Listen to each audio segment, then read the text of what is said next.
Welcome to part 2 of our podcast, Rebuilding After the Crisis. So in part 1, Cora, we talked a lot about clients, the impact that foreclosure and the foreclosure activities will have on their credit. So let's continue to talk about rebuilding. Let's talk about some of the specific areas of somebody's credit that factor into the score.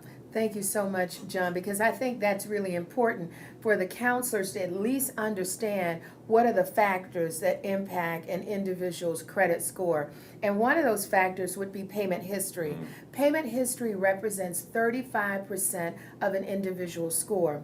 The debt utilization represents another 30% of an individual's score. And I think it's important that we kind of help individuals to understand what debt utilization is all about, because here we're really talking about whether or not I'm maxing out my credit cards or not. And a good recommendation, and there's been some waffling back and forth on how much debt you should use. If you've got a credit limit of $1,000, that's your limit. How much of that limit should you actually use?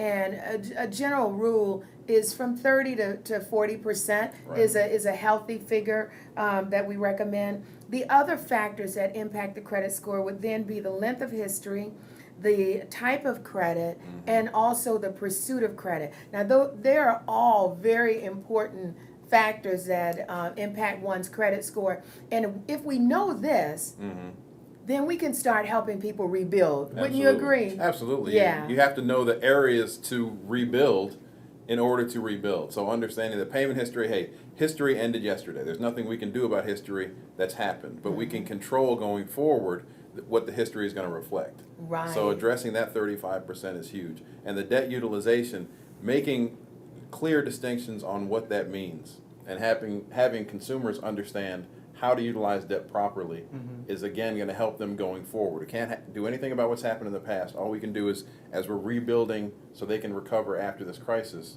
we can tell them the right things to do going forward.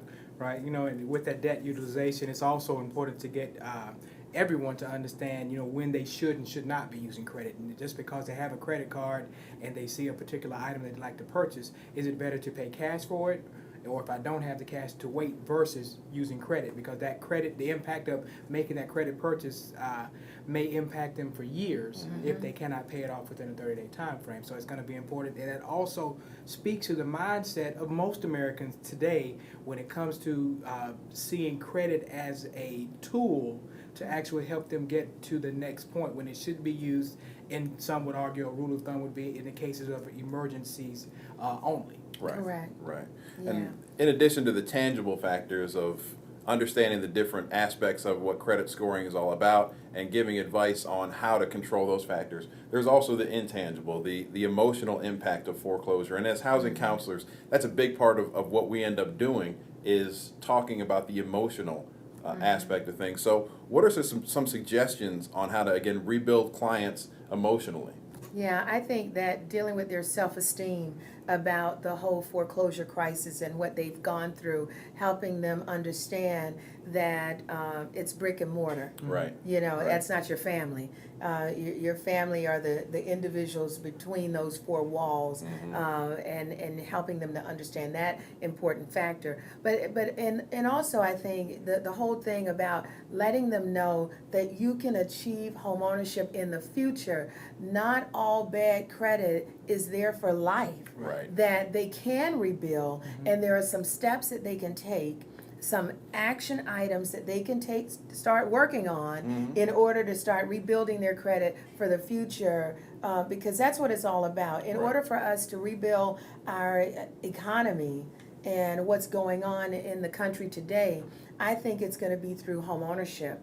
I truly believe it'll be through home ownership. So if that's the case, and if I'm right on that, then we need to get more people into home ownership, and in order to do that, we've got to help them rebuild their credit. Absolutely. Yeah. And Shane, one way that we're able to do that is by engaging in the right behaviors as a counselor, of being encouraging, focusing on the future. A lot of times when consumers come to us, there's not a whole lot that we can do, because what's done is done. The train is coming down the tracks.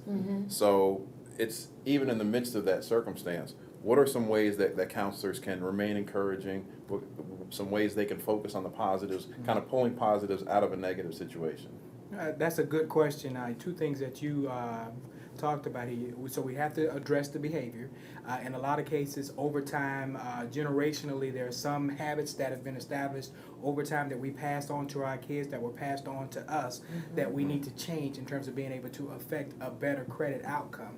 The other thing is with credit, this is one of those instances where time will heal this wound. And so if we keep that in mind, and if we can address the behavior issues, the characteristics that lead to those bad tendencies, then that will help them move in the right direction over time, not overnight. You talked about, the example that you used in terms of, if you have, some issues with credit that ended at 12 o'clock midnight last night, from this day forward, you can do things differently to help move in the right direction when it comes towards credit. Right, right.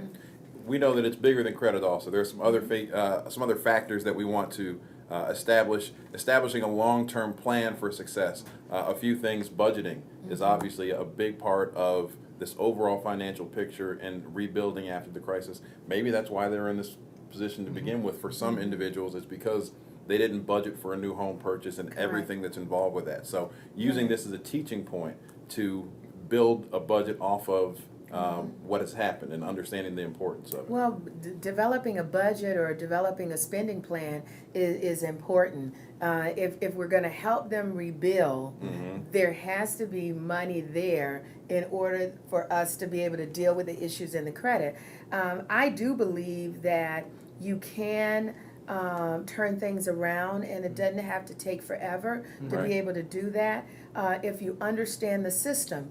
And it is a system that we are all being measured by, some basic things that people should know about how to manage and maintain their debt. I've shown you and others several examples of my American Express card that I personally have, and the fact that I'm being measured by a group of individuals that have the lack credit score as I do. Right. And if I know that system, if I know how that works, then I can better improve or enhance my overall standing. If I know that the people within my group have a lower debt utilization, then I need to reduce my debt obligation in order to be able to have or maintain a better credit score. So there are some things that I can do if I know the system to improve my overall standing. Right. And that's what this whole credit rebuilding part is all about.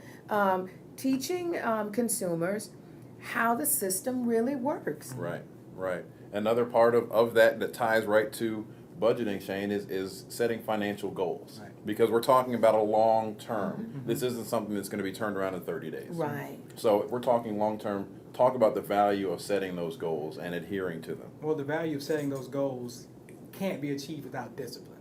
So by putting in, the proper disciplinary actions in terms of understanding that, okay, I'm going to have to take away from here in order to be able to achieve this certain goal. If I want to become a homeowner again, it's because I, again, adopted certain habits over the years that may have put me in the situation that caused me to have an issue with making payments on my mortgage because I was not thinking properly in terms of having to put aside X amount every month above and beyond what I normally would, in terms of also, living beneath my means when it comes to the way I deal with my budget. So, that's going to be important. So discipline is going to be the key towards setting those goals. Right.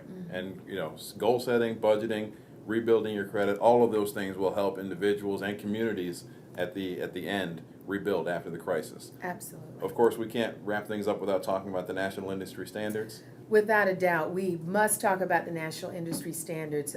It's important for those of you who are providing counseling in the state of Florida that you become adopters of the National Industry Standards. These are standards that have been created by the industry, by the counseling industry, and also our funders that fund our organization. And there are basic standards that look at our operation, how we conduct our counseling service, our delivery method. It also takes a look basically at how quickly we service the client. It is very easy for you to be an adopter of the National Industry Standards. You can do that by going to www.homeownershipstandards.com. And that's my personal plea to all of the counselors in the state of Florida to be adopters of the National Industry Standards. Great, thank you. And Shane, I know that there's more information available on that and other things on our website. Mm-hmm. And that website is www.onlinehousingtraining.com. A lot of useful information on that website. You can get some recaps of the podcast that we've done, an upcoming schedule of the webinars that we have coming, and some new things with respect to a forum we're developing and to be able to sign up for our newsletter. So I look forward to the rollout of all of those. All right, great. And we would like to thank you for taking the time out of your day to view our podcast. This has been Rebuilding After the Crisis.